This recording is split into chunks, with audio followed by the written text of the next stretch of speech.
Class 10th history chapter number है 1 Europe में राष्ट्रवाद। इसके अभ्यास के प्रश्नों को हम लोग हल करेंगे। एवं जर्मनी वर्तमान में किस महादेश में आते हैं? और इटली जो है वो यूरोप महादेश में आते हैं, यानी ऑप्शन नंबर सी जो है इसका राइट आंसर हो जाएगा। दूसरा देखिए क्या है, फ्रांस में किस शासन वंश की पुनर्स्थापना वियना कांग्रेस द्वारा की गई? वियना कांग्रेस द्वारा वियना सम्मेलन हुआ जिसमें वो राजवंश की स्थापना की गई। ऑप्शन नंबर सी इसका राइट आंसर हो जाएगा। तीसरा देखिए क्या है, मेजनी का संबंध किस संगठन से था? तो ये मेजनी इटली के निवासी थे और इनका संबंध देखिए कहाँ था, कार्बोनारी। ठीक है, मेजनी का संबंध इसी दल से। नंबर बी इसका राइट आंसर। चौथा देखिए, इटली एवं जर्मनी के एकीकरण के विरुद्ध निम्न में कौन था? चार ऑप्शंस दिए गए हैं। तो इस प्रश्न का मतलब है इटली को एक होने में और जर्मनी को एक होने में, ठीक है, कौन इसके विरुद्ध था, कौन नहीं चाहता था, कौन सा देश? तो ये नेपोलियन बोनापार्ट जर्मनी और इटली को एकीकरण चाहता किया, काफ़ी मदद किया, लेकिन ये जो देश था ऑस्ट्रिया। ऑप्शन नंबर सी इसका राइट आंसर। पांचवा देखिए क्या है, काउंट कावूर को विक्टर एनुअल ने किस पद पर नियुक्त किया? तो ये रहे काउंट कावूर, इनको विक्टर एनुअल ने काउंट कावूर को प्रधानमंत्री पद। ऑप्शन नंबर सी इसका। 6 नंबर देखिए क्या है, गैरीबाल्डी पेशे से क्या था? तो ये रहे गैरीबाल्डी, ये पेशे से क्या थे? यहाँ पे देखिए नाविक थे, यानी नाव चलाने वाले। ऑप्शन नंबर डी इसका राइट आंसर। सातवां देखिए, जर्मनी राइन राज्य का निर्माण किसने किया था? तो चार ऑप्शंस दिए गए हैं। जर्मनी देखिए 300 छोटे बड़े राज्यों में विभाजित था, यानी बटा हुआ था। तो नेपोलियन बोनापार्ट ने क्या किया, 1806 में जर्मनी प्रदेशों को जीतकर एक राइन राज्य का निर्माण किया, यानी जर्मनी राइन का निर्माण किया। किसने? Napoleon Bonaparte. इसका राइट आंसर हो गया। आठवां देखिए क्या है, जाल वेरिन एक संस्था थी, किसकी संस्था थी? चार ऑप्शंस दिए गए हैं। यहाँ पे देखिए आर्थिक व्यापारिक समानता, यानी व्यापार लोगों की, जो व्यापार करते थे व्यापारियों की एक संस्था थी, जाल वेरिन। नंबर 20 का राइट आंसर। 9 देखिए, रक्त एवं लोह नीति का अवलंबन किसने किया, किसने दिया था? यहाँ पे देखिए रक्त एवं लोह नीति का अवलंबन यहाँ पे किसने दिया? बिस्मार्क ने दिया। किसने? बिस्मार्क। ऑप्शन नंबर सी इसका राइट आंसर। 10वां देखिए, फ्रैंकफर्ट की संधि कब हुई थी? तिथि बताना है हमें। फ्रैंकफर्ट की संधि हुई थी 10 मई 1871। 10 मई नहीं है, यानी ऑप्शन नंबर सी होगा 1871। 11 क्या है, यूरोप वासियों के लिए किस देश का साहित्य एवं ज्ञान विज्ञान प्रेरणा स्रोत रहा? किसके लिए? यूरोप वासियों के लिए। यूनानी सभ्यता संस्कृति काफ़ी विख्यात थी, काफ़ी प्रगति पर थी, साहित्य प्रगति, विचार, दार्शनिक, कला, चिकित्सा, विज्ञान। ऑप्शन नंबर बी हो जाएगा। 12 देखिए, 1829 में एड्रियानोपुल की संधि किस देश के साथ हुई? 1829 में एड्रियानोपुल की संधि हुई तुर्की के। इसका राइट आंसर हो गया। इसके बाद हम लोग देखते हैं रिक्त स्थानों की पूर्ति करें। इसकी संख्या है टोटल 6। आइए देखते हैं पहला क्या है इसमें। पूर्ति करें कि युद्ध में ही एक महाशक्ति के पतन पर दूसरी यूरोपीय महाशक्ति जर्मनी का जन्म हुआ था। तो यहाँ पे क्या भरना है आपको भरना है सेडान। ठीक है, सेडान के युद्ध में। दूसरा देखिए, सेडोवा का युद्ध खालिस्तान और खालिस्तान के बीच हुआ। तो सेडोवा का युद्ध किसके बीच हुआ? तो फ्रांस और फ्रसा के बीच हुआ। तो यहाँ पे होगा आपका फ्रांस और यहाँ पे हो जाएगा आपका फ्रसा। तीसरा, 1848 ईस्वी में फ्रांसीसी क्रांति ने युग का अंत कर दिया। तो किस युग का अंत कर दिया? पुरातन युग का अंत कर दिया। पुरातन युग का अंत कर दिया। इसके बाद देखिए चौथा, वेटिकन सिटी के राजमहल जहाँ रहते थे, जो इटली से बचा रहा, तो ये रहते थे पोप। कौन रहते थे? पोप रहते थे, जो इटली के प्रभाव से बचा रहा। ठीक है, इटली के प्रभाव से बचा रहा। पांचवा, स्वतंत्र राष्ट्र घोषित करने के बाद बेविरिया के शासक को वहाँ का राजा घोषित किया गया। क्या भरना है यहाँ पे? तो वो शासक थे ओटो। कौन थे? ओटो। आपको भरना है ओटो। इसके बाद देखिए हम देखेंगे पांचवा, हंगरी की राजधानी क्या है? तो हंगरी की राजधानी है बुडापेस्ट। ठीक है, बुडापेस्ट। तो ये समाप्त हुआ रिक्त स्थानों की पूर्ति। मिलान संबंधी प्रश्नों को क्या है देखिए यहाँ पे, मेजनी, हिंगेल, बिस्मार्क, विक्टर एनुअल। तो इनका सही मिलान हमें करना है। तो आइए करते हैं। देखिए यहाँ पे मेजनी का संबंध किससे था? तो मेजनी जो था वो इटली का था। एक का हो गया ख, ऐसे। हिगेल, हेगेल कौन था? एक दार्शनिक था। 2 का हो गया क। इस तरीके से बिस्मार्क कौन था?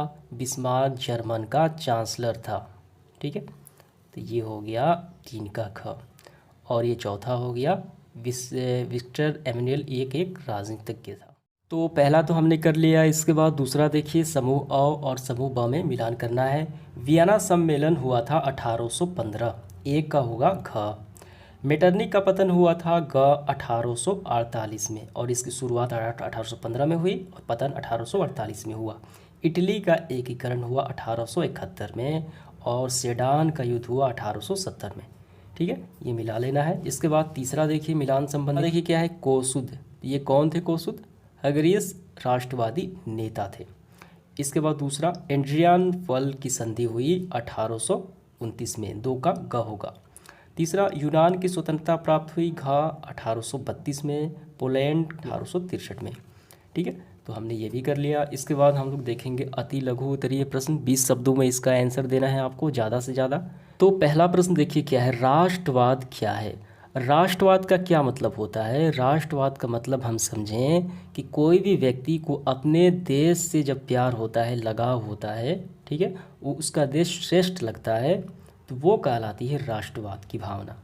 ऐसे करना है आपको। राष्ट्रवाद एक विचारधारा है जो उन लोगों द्वारा व्यक्त की जाती है जो ये मानते हैं कि उनका राष्ट्र अन्य सभी से श्रेष्ठ है, वो राष्ट्रवाद हो गया। श्रेष्ठता की भावनाएं जो होती है अक्सर साझा जातीयता, भाषा, धर्म, संस्कृति या सामाजिक मूल्यों पर आधारित होती है। उन्हें लगता है कि मेरा भाषा जो है, मेरा धर्म जो है, ठीक है, मेरी संस्कृति जो है, वो श्रेष्ठ मानते हैं। ठीक है, और ये होनी भी चाहिए। किसी भी व्यक्ति में अपने राष्ट्र के प्रति प्रेम होना चाहिए, तो वही कहलाती है राष्ट्रवाद। तो पहला का आंसर आपको यही लिख करना है। दूसरा देखिए क्या है, मेजनी कौन था, ये बताना है हमें। तो इसका आंसर काफ़ी आसान है। देखिए ये रहे मेजनी। तो आपको ऐसे करना है, देखिए मेजनी इटली के, पहले आपको लिखना है मेजनी इटली के साहित्यकार, ठीक है, गणतांत्रिक विचारों का समर्थन और योग्य सेनापति था, लेकिन यह तत्कालिक राजनीतिक परिस्थितियों की बेहतर समझ नहीं रखता था। यहाँ तक हो गया। इसके बाद ये भी लिखना है, सन 1831 ईस्वी में उन्होंने यंग इटली नामक संस्था की स्थापना की, जिसने नवीन इटली के निर्माण में महत्वपूर्ण भाग लिया। तो ये समझ में आ गया कि मेजनी कौन थे। ये मेजनी इटली के निवासी थे, और ये साथ साथ साहित्यकार, गणतांत्रिक विचारों वाले ये समर्थक सेनापति थे।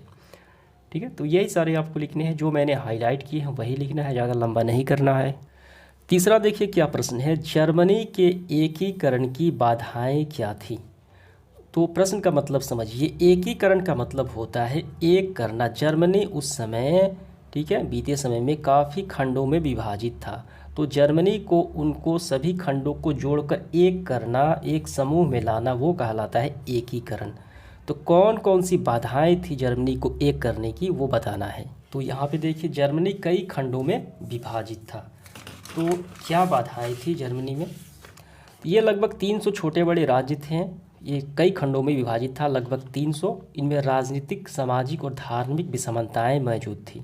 ठीक है, तो कैसे करना है आपको आंसर? इस तरीके से आपको करना है। देखिए इस तरीके से आपको लिखना है, जर्मनी के एकीकरण की बाधाएं क्या थी? जर्मनी के एकीकरण की बाधाएं निम्नलिखित बाधाएं थी। पहला, जर्मनी में 300 छोटे बड़े राज्यों के खंडों में ये बटा था। कौन? जर्मनी। कि जर्मनी काफ़ी बड़े छोटे बड़े राज्यों में, खंडों में विभाजित होना ही ये सबसे बड़ी बाधाएं हो गई। दूसरा बाधा थी जर्मनी में राजनीतिक, सामाजिक और धार्मिक विषमताएं मौजूद होना, यानी वहाँ के लोगों में कोई राजनीतिक प्रवृत्ति का है, कोई सामाजिक विषमताएं हैं, यानी समाज में कोई अलग अलग जाति धर्म के लोग हैं, ठीक है, और धार्मिक विषमताएं हैं, अलग अलग धर्मों के हैं, तो ये सारी मौजूद थी। ठीक है, विषमताएं थी। तीसरा, लोगों में राष्ट्रवाद की भावना का अभाव था। लोग अपने राष्ट्र के प्रति लगाव नहीं रखते थे, वो विरोधी थे, उग्र हो चुके थे, उनसे राष्ट्र से कोई लगाव नहीं था, राष्ट्रवाद की भावना की कमी थी। चौथा, शक्तिशाली राज्य।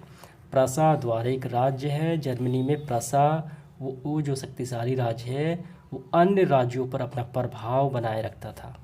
तो ये 4 बाधाएं हो गई जर्मनी को एक करने में। समझ गए आप? यही लिखना है आपको। आखिरी प्रश्न देखिए 4 नंबर, मेटरनिक युग क्या है? मेटरनिक एक शासक था, ठीक है, कहाँ का शासक था, यानी ऑस्ट्रिया का चांसलर था।